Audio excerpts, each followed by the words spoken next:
Cheers! Cheers!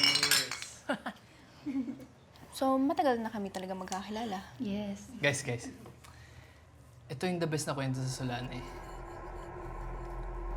Yung kwento ng batang bigla na lang nagpapakita. Right.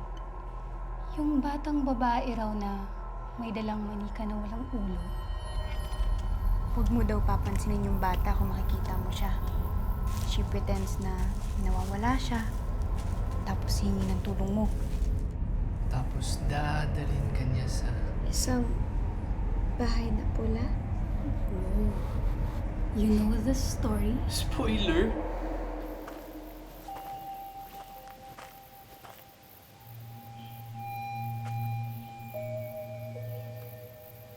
Marami akong laruan sa loob. Gusto mong makita?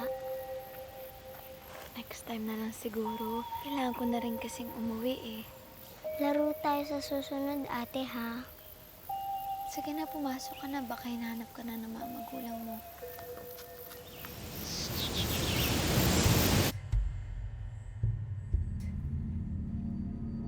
Paano? Paano kung sabihin ko sa inyo nakita ko yung batang babae kanina? Then you'll be cursed.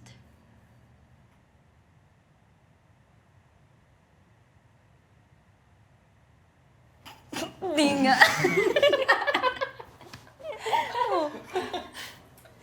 Bibiro lang kami. Ito naman.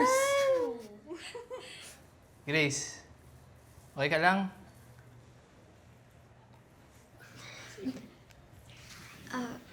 Sige, kuha lang ako ng ice.